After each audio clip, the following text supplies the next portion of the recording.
Olá, bom dia, paz do Senhor. Hoje estamos na sexta-feira.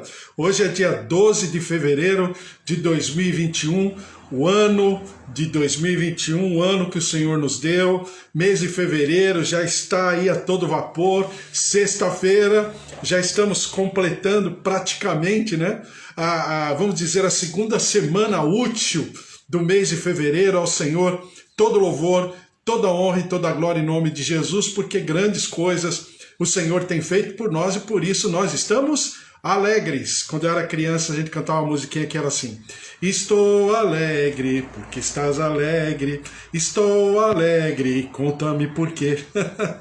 Então nós estamos alegres porque a salvação em Jesus Cristo é uma realidade na nossa vida, na nossa casa, nossa família, porque a Bíblia diz assim: se eu crer no Senhor Jesus, eu e a minha casa seremos salvos. Está lá em Atos capítulo 16, versículo 31. Então, existe sim uma lógica divina sobre a tua vida, sobre a tua casa, sobre a tua família, em nome de Jesus. Estamos lendo a palavra do Senhor, Mateus capítulo 12, falando principalmente sobre o sábado. Começamos a falar nesses dias sobre o sábado, aquilo que a lei diz sobre o sábado, aquilo que era prática, né, do judeu, e não apenas a prática do judeu, mas era uma prática tradicional judaica muito forte. Tanto é que é uma prática até os dias de hoje muito observada. Falamos até dos nossos irmãos, né, dos nossos irmãos adventistas do sétimo dia, que acham e que se propõem a servir ao Senhor exatamente no sábado, né? E eu falei para você até que tem uma questão discutível em relação a isso, mas isso é eu que estou falando, não estou recriminando ninguém, né? Mas é uma discussão. É o sábado gregoriano ou é o sábado lunar, né? Como é que fica no calendário de fato? Que dia é esse? Que sétimo dia é esse, né? Porque, claro que existe uma pequena diferença, mas existe. E também eu falava para você sobre que Paulo diz, e a gente já leu a respeito, né? Eu não vou ler de novo, que nós ficamos discutindo com o irmão se um faz separação de dia, que faça, porque é para o Senhor que ele está fazendo. Se o outro não faz separação de dia, então para o Senhor ele também está fazendo. Então se um come legumes e crê que está fazendo para o Senhor ele faz. Se o outro não come legumes, para o Senhor também faz. Porque a Bíblia fala que tudo que nós tivermos que fazer, façamos para o Senhor, para a glória do Senhor. Então, vai ficar discutindo, a única coisa que nós temos que, em primeiro lugar, né, e isso é até um pequeno grupo dentro da própria linha de raciocínio dos adventistas do sétimo dia, há um grupo que diz que o sábado está completamente ligado à salvação, né? Ou seja, se você não observar o sábado dentro dessa linha, então você está cometendo um pecado, porque você não está buscando, né, o primeiro, o segundo e o terceiro mandamento, que falam a respeito de adorar ao Senhor sobre tudo e sobre todas as coisas. Então, quando eu não cumpro o quarto mandamento, eu estou, na verdade, infringindo as 3 leis anteriores, os 3 mandamentos anteriores, né? E isso diz respeito à salvação, né? Então, claro que isso é um exagero, mesmo dentro desse grupo, mesmo dentro da linha de raciocínio dos adventistas do sétimo dia, e isso aí, claro, já está infringindo vamos dizer, uma ordem estabelecida através do Novo Testamento, que diz que o único mediador entre Deus e os homens é Jesus Cristo, o homem. Então não cabe a mim, a minha tarefa, a minha operacionalização, a minha prática tão somente, não significa que eu preciso praticar para buscar ou para viver a salvação. Não, a salvação ela vem de graça em Jesus Cristo, como diz Paulo, né? Porque pela graça somos salvos, e isso não depende da prática de ninguém.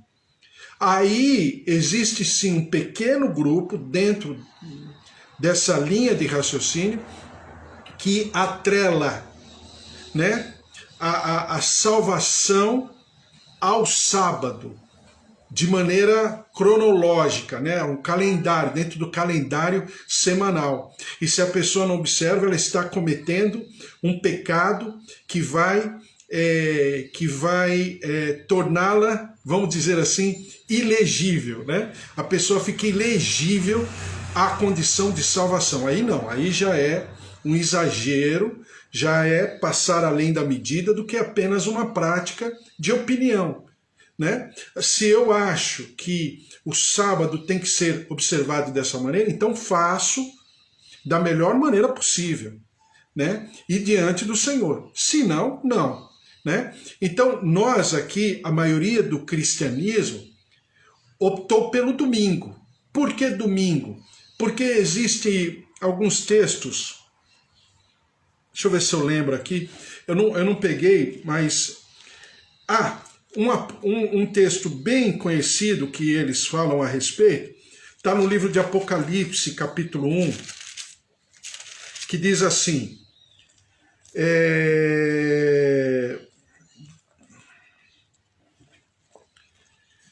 Apocalipse capítulo 1, versículo 9, em diante, Deus diz assim: eu, João, irmão vosso e companheiro na tribulação, no reino e na perseverança em Jesus, achei-me na ilha chamada Patmos por causa da palavra de Deus e do testemunho de Jesus. Quer dizer, João foi levado como uma prisão, né? Uma prisão domiciliar. Ele foi para a ilha preso, né?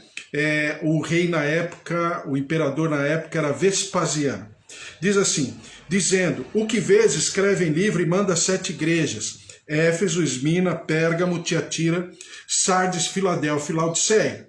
E no meio dos candeeiros, um semelhante ao filho do homem, com vestes talares e cingido à altura do peito, com uma cinta de ouro. A sua cabeça e cabelos eram brancos como a alva lã, como neve, os olhos como chama de fogo. Os pés semelhantes ao bronze polido, como que refinado, numa fornalha, a voz como voz de muitas águas. Tinha na mão direita 7 estrelas, e da boca saía-lhe uma fiada...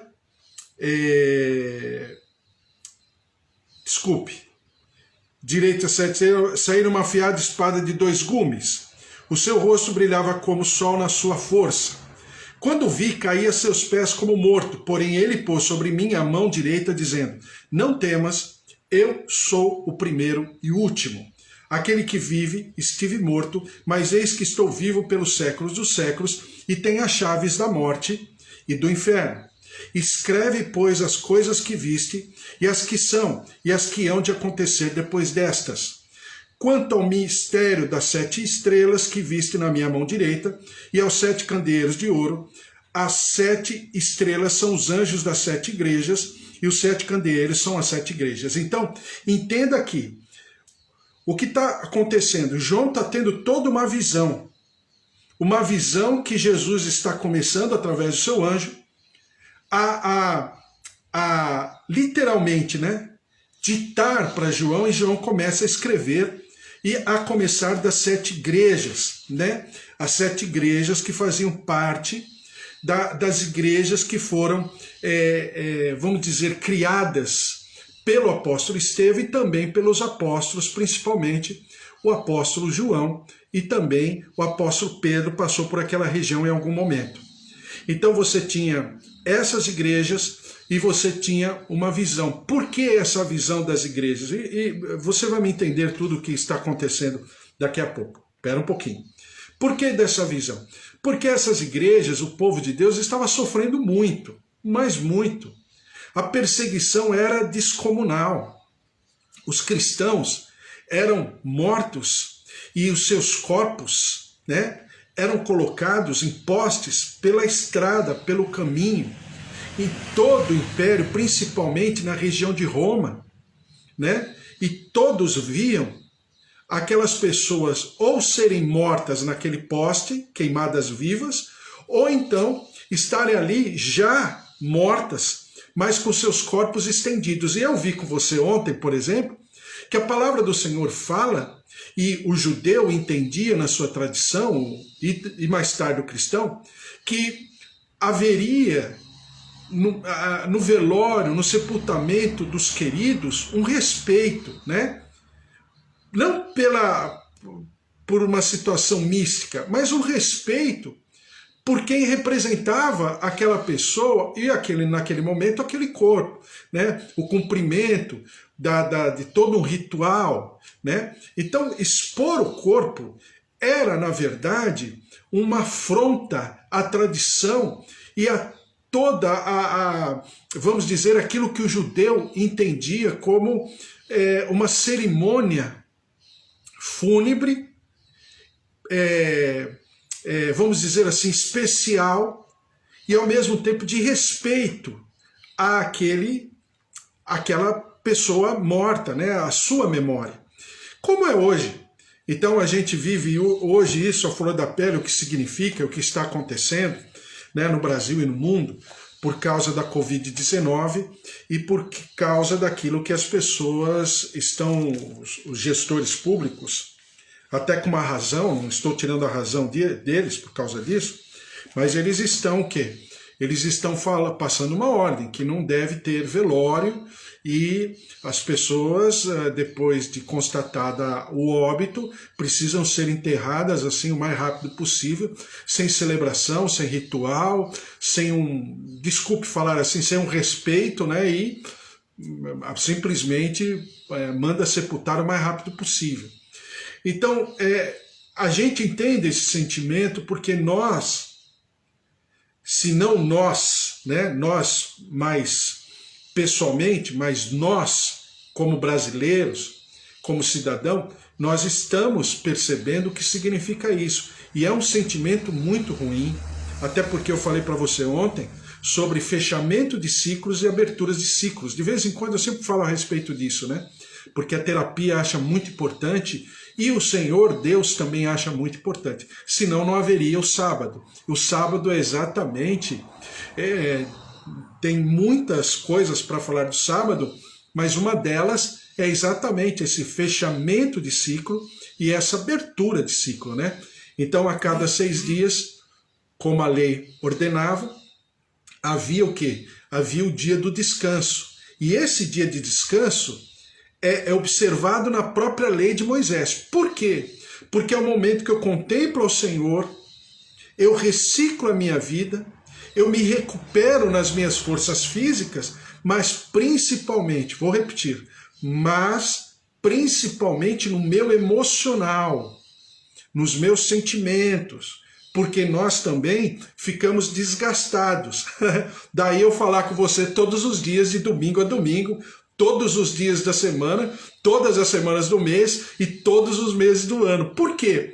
Porque é uma maneira que nós temos juntos, que às vezes a gente não consegue pensar sozinho, e pensar em comunhão é sempre melhor, porque a Bíblia fala no Salmo 133, quão bom e quão agradável é que os irmãos vivam em união. É como o óleo que desce sobre a cabeça e a barba de Arão. Então existe toda uma condição, porque a Bíblia diz que o Senhor ordena a bênção. Então essa comunhão é necessária, essa parada, e daí a diferença do sábado cronológico, de calendário, e o sábado espiritual que Jesus vem inaugurar.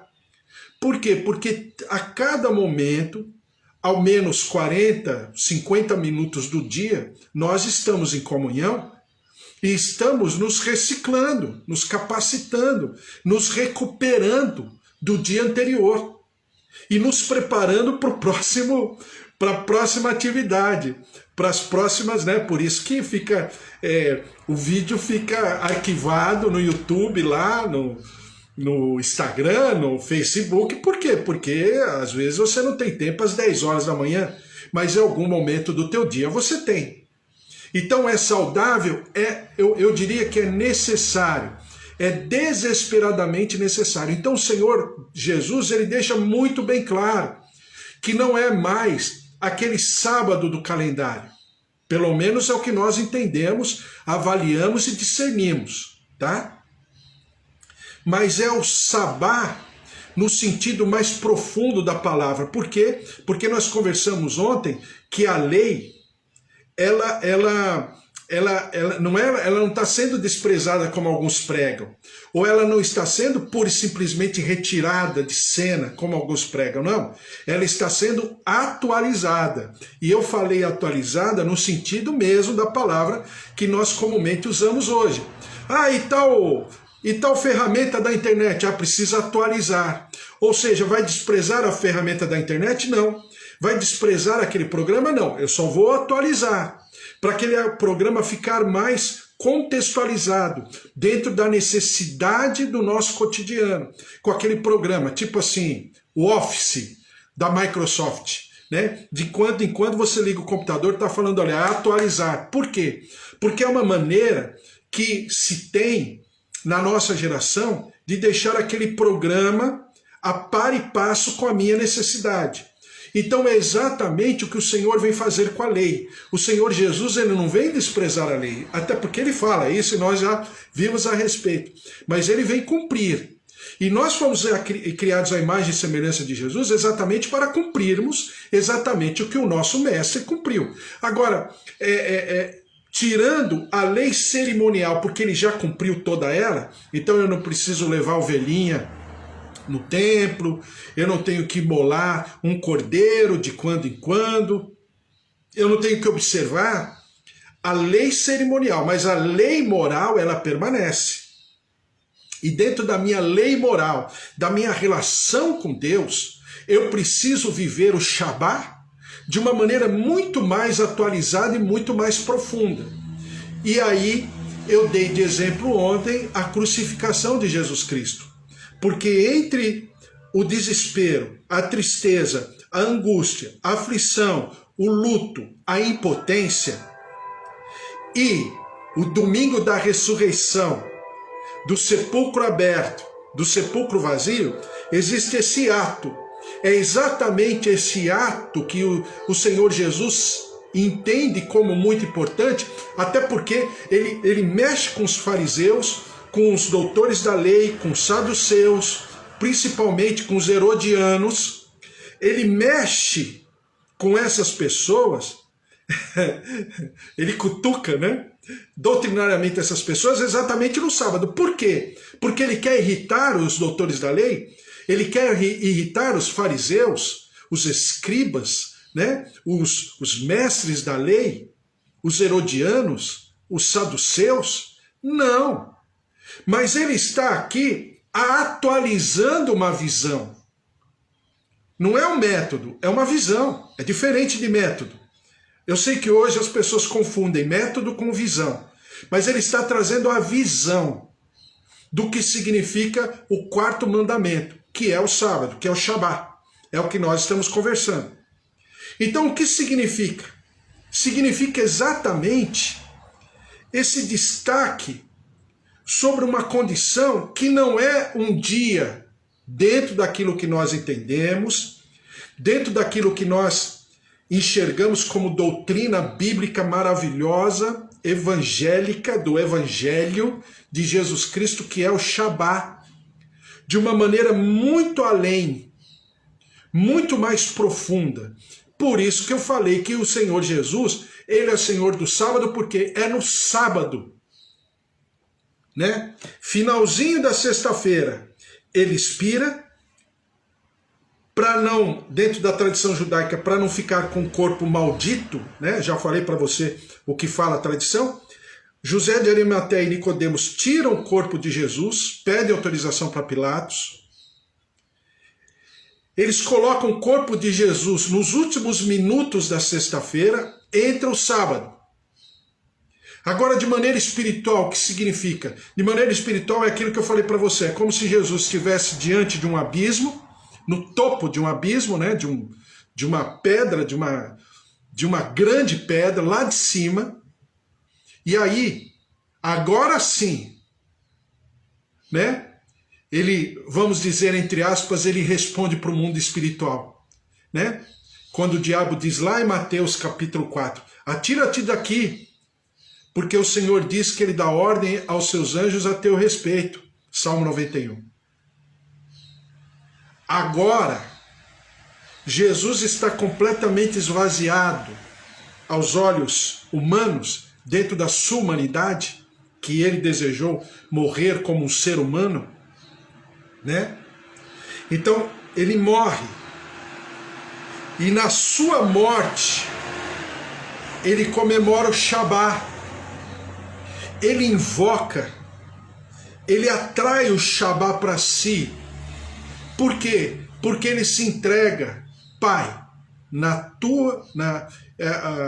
eu entrego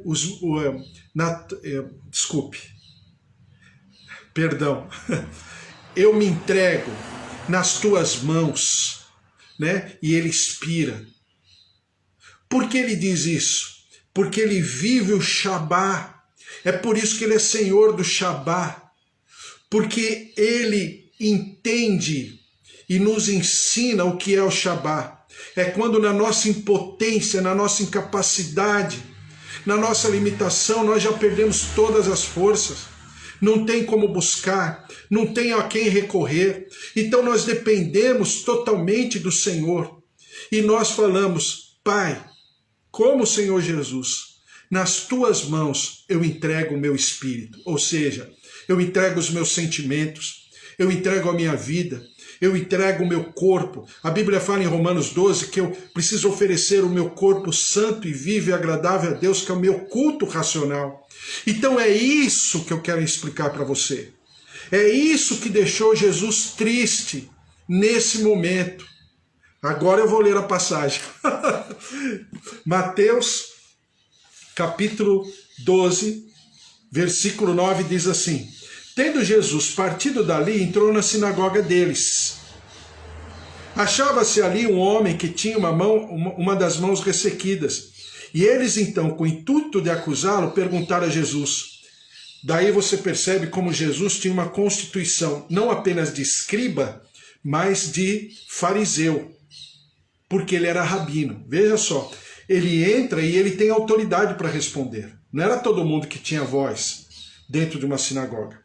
É lícito curar no sábado? Ao que lhes respondeu, qual dentre vós será o homem que, tendo uma ovelha e num sábado, esta cair numa cova, não fará todo esforço tirando-a dali? Ou seja, primeiro, esse homem da mão ressequida, ele não deveria estar lá. Porque nós também já vimos, e eu vou só renovar a tua memória, recuperar a memória, de que alguém que tivesse alguma mutilação no físico, algum problema de enfermidade, estivesse, por exemplo, no ciclo menstrual, fosse cega, fosse paralítica, tivesse algum problema mental, emocional, ela não tinha condição de entrar numa sinagoga, nem no templo e nem na sinagoga. Segundo, esse homem da mão ressequida, ele está ali naquele lugar de uma maneira a infringir uma tradição e uma lei estabelecida pelos rabinos. Aquele homem não poderia estar lá. Terceiro,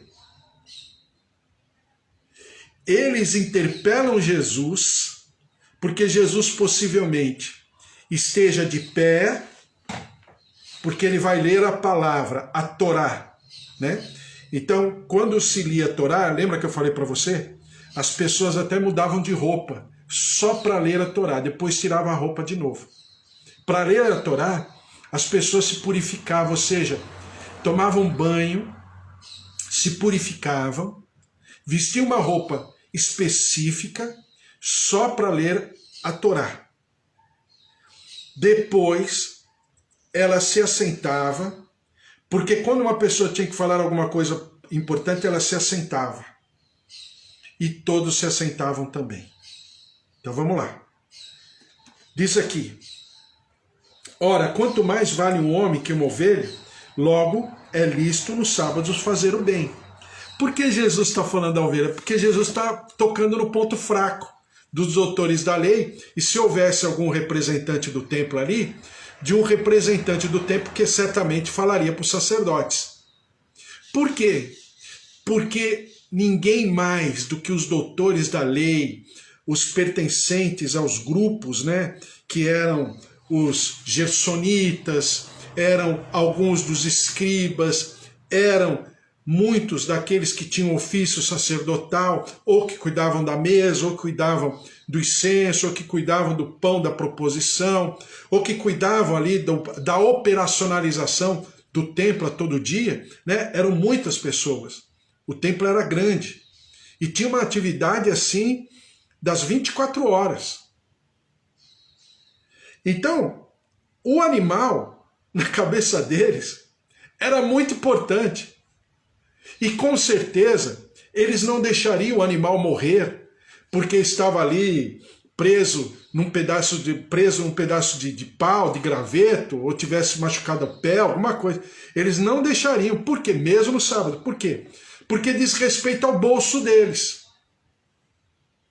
Que eu já falei para você de todo um suborno, uma corrupção que tinha na consagração dos animais, e por que o grupo dos saduceus achavam Jesus uma ameaça, porque Jesus estava confrontando a prática religiosa daquele rito, daquele ritual que o Senhor havia ensinado através de Moisés. Então, Jesus toca na veia deles, toca assim na jugular. Quem aqui que tendo uma ovelha vai deixar morrer essa ovelha porque é sábado e não vai socorrer a ovelha? Quem é aqui? Mas Jesus estava apontando o dedo para aqueles que tinham na ovelha, né? Não é apenas um pastor de ovelhas, não. Tinha na ovelha o ganho, e muito ganho, mas muito ganho. Eram milhões, na moeda de hoje, eram milhões de dólares por mês. Por mês. Era muito dinheiro. E eles eram ricos. Por isso que os saduceus pagavam pedágio ao Império Romano para eleger o sacerdote. O sacerdote era eleito não pela palavra de Moisés, que deveria ser o sumo sacerdote descendente direto da árvore genealógica de Arão. E o sacerdote, né, um nível abaixo, e o sacerdote da tribo dos levitas, da tribo de Levi. Não era isso. O sacerdócio era comprado, como a gente vê hoje em dia nem tanto mais, mas antigamente, o taxista tinha que comprar, né, a vaga daquele ponto de táxi, não era assim? Agora não é mais muito, né, por causa do Uber e tal, mas antigamente era. Por quê? Porque ele tinha que comprar para ter direito àquela vaga. Exatamente o que acontecia com o sacerdote naquela época. Ele comprava a vaga de sacerdote. Ele comprava a vaga do sumo sacerdote. Daí eu expliquei o que significa o grupo dos essênios. Então, quando Jesus toca na ferida deles, opa! Tanto é que diz assim, então disse ao homem, estende a mão, estendendo-a, e ela ficou sã como a outra. Retirando-se, porém, os fariseus, conspiravam contra ele sobre como lhe tirariam a vida. Veja só a que nível chegou esses religiosos. Daí o Senhor os chamá-los de raça de víboras, de que estão pecando, estão blasfemando contra o Espírito Santo. Por quê? Porque eles tinham consciência de quem era Jesus. Só peca contra o Espírito Santo quem tem consciência de quem é o Espírito Santo e qual é a sua obra. Uma pessoa de fora não peca contra o Espírito Santo, é só de dentro. Tanto é que aqueles que pecaram contra o Espírito Santo na palavra de Deus eram de dentro, não eram de fora. Porque não se peca contra o Espírito Santo inconscientemente. É pecado de consciência. Por isso que o diabo e os seus comandados, ou seja, a terça parte das hostes celestiais não terão perdão. Por que não terão perdão? Porque eles pecaram conscientemente contra a autoridade do Deus vivo. Tá? Não é como um ignorante. Aí alguém... Tem gente até que prega a respeito, pasmem, tem gente até que cria doutrina para dizer que, né, Satanás pode em algum momento ter perdão. Não, não tem perdão. Por que não tem? Porque pecou conscientemente.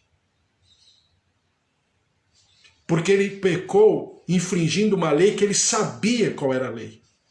Ele tinha consciência plena do que significava aquilo. Então, os fariseus, e aqui alguns dos doutores da lei, estavam aqui pecando contra o movimento, a dinâmica, a plenitude do Espírito Santo que agia através de Jesus Cristo. Então, quando Jesus afronta é muito forte, afronta significa confronto físico, né? Mas quando Jesus confronta os doutores da lei, os rabinos da época, possivelmente alguns dos saduceus e dos herodianos, porque Marcos fala dos herodianos, que era o grupo político, né? O grupo que cria numa intifada, que cria numa revolução armada contra a coroa, contra o Império Romano, né? Então, diz a palavra que os fariseus e os herodianos conspiraram, ou seja, eles se associaram, não obstante serem adversários naturais, porque os fariseus eram conservadores, eram fundamentalistas, né, a respeito das coisas de Deus, enquanto que os herodianos eram políticos. Então, eles não tinham acordo. Como os saduceus também não tinham. Como os zelotes, né, também não tinham. Mas eles fizeram acordo para quê? Para destruir a Jesus. Veja só, os adversários, mas em comum acordo, eles deixam tudo aquilo que conflitavam entre eles para buscarem um bem maior, bem entre aspas, que era destruir, era matar Jesus Cristo. Então Jesus Cristo, mais uma vez, ele diz o seguinte: o homem que tinha uma das mãos ressequidas, e eles então, com o intuito de acusá-lo, perguntaram a Jesus: é lícito curar no sábado? Ao que ele respondeu: qual dentre vós será o homem, tendo uma ovelha no sábado, esta cair numa cova, não fará todo esforço tirando-a dali? Então Jesus está confrontando e ao mesmo tempo ele está trazendo esse homem da mão ressequida, porque ele está falando com cada um de nós, e amanhã eu converso mais a respeito, que é o seguinte: a mão direita. Por que a mão direita? Só vou explicar rapidamente a tradição. Na cultura judaica, na prática judaica de séculos, a mão direita era a mão, vamos chamar assim, a mão oficial, né? Tanto é que as pessoas, quando convidadas para cearem na casa, o anfitrião sempre falava para essa pessoa, essa convidada, sentar-se à mão direita. Por que a mão direita? Porque a mão nobre é a mão que serve, é a mão que comunga, é a mão direita. E a mão esquerda?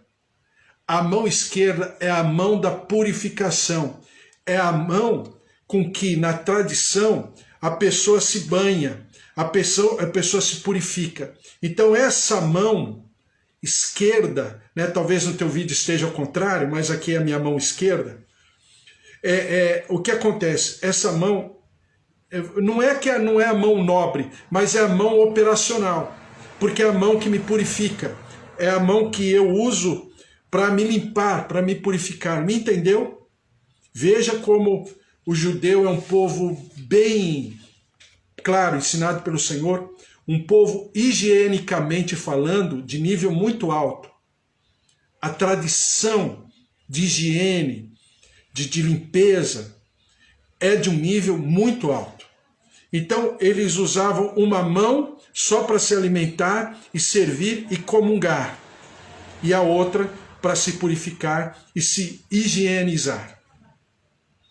Então, quando diz que a mão direita do homem estava ressequida, puxa vida, para o judeu era maldição 2 vezes.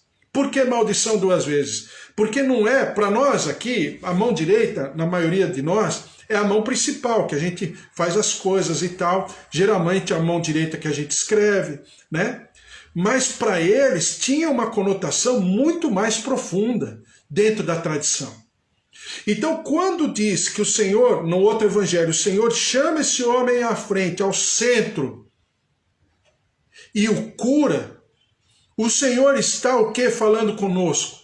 Que naquilo que tudo na nossa vida foi impossível até esse momento, é possível aos olhos de Deus. Porque o nosso Deus tem a capacidade, Ele nos chama para o centro da sua vontade, para que nós possamos viver aquilo que nós não conseguimos viver até aqui, por uma série de motivos, mas o Senhor tem por derramar, por estabelecer, por inaugurar sobre a nossa vida. Por que o sábado? Agora eu te digo, por que o sábado? Porque Jesus está tão somente confrontando os entendidos das Escrituras, da Torá, da tradição rabínica, da lei de Moisés? Não, porque o Senhor está curando no sábado. Agora você vai entender, porque o Senhor está ali representando a todos nós que começamos um ciclo e terminamos um ciclo, que ali está começando uma nova etapa.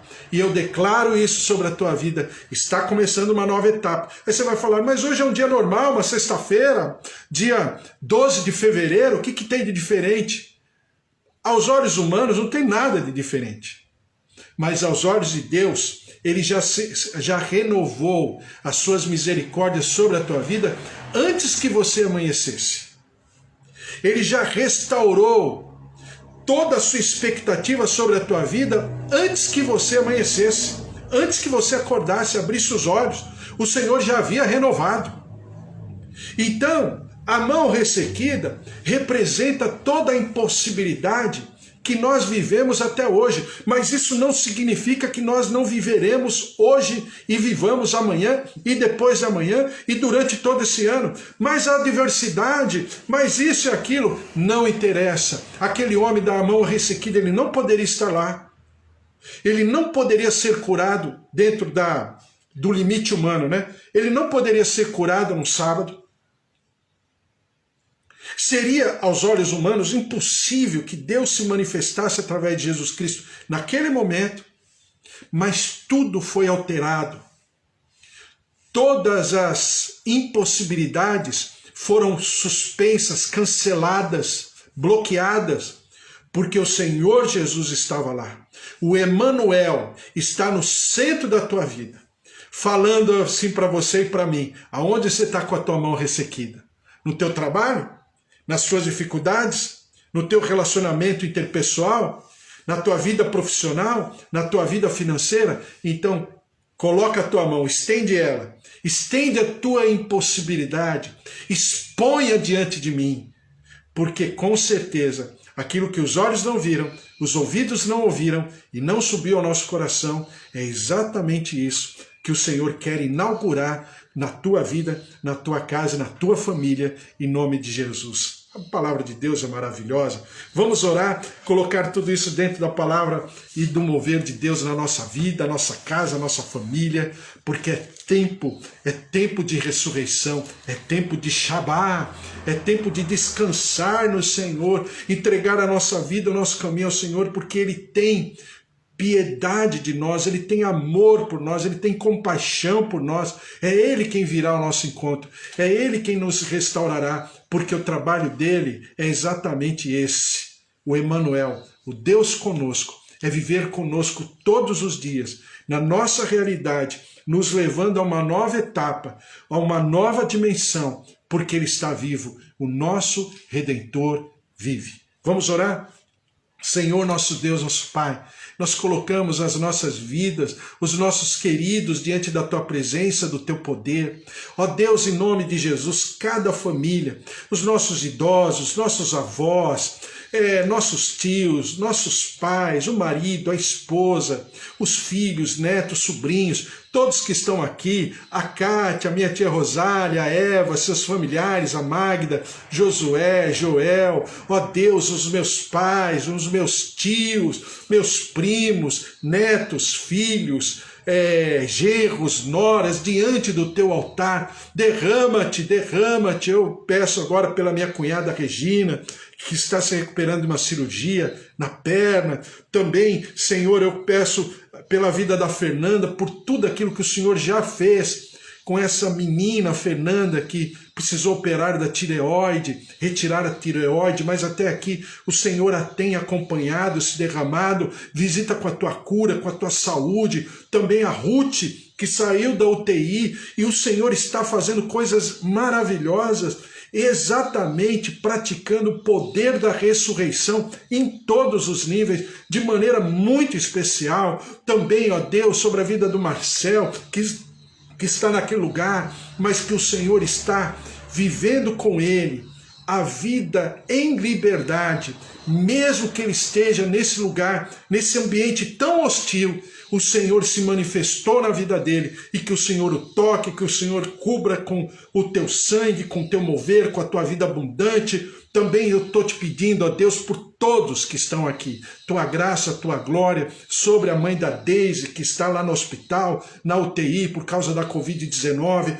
o Senhor se derrame, o Senhor se manifeste sobre a vida dela, tocando, visitando, restaurando, renovando. Vem com a tua graça, com o teu poder, com o teu mover, derrama-te, ó Deus, e que nós possamos viver a graça do Senhor. É o Senhor quem nos chama na nossa impossibilidade, viver todo o poder de ressurreição. É o Shabá, é o nosso sábado espiritual, porque é o nosso descanso no Senhor. E a tua palavra diz que para nós descansarmos no Senhor, entregar o nosso caminho ao Senhor. Por isso, ó Deus, derrama-te com a tua capacidade, o mover do teu Santo Espírito, para que nós possamos crer nessa palavra, e não apenas crer de maneira teórica, mas crer nos lançando sobre os braços do Pai, e vivendo o nosso Shabá eterno de descanso na presença do Senhor.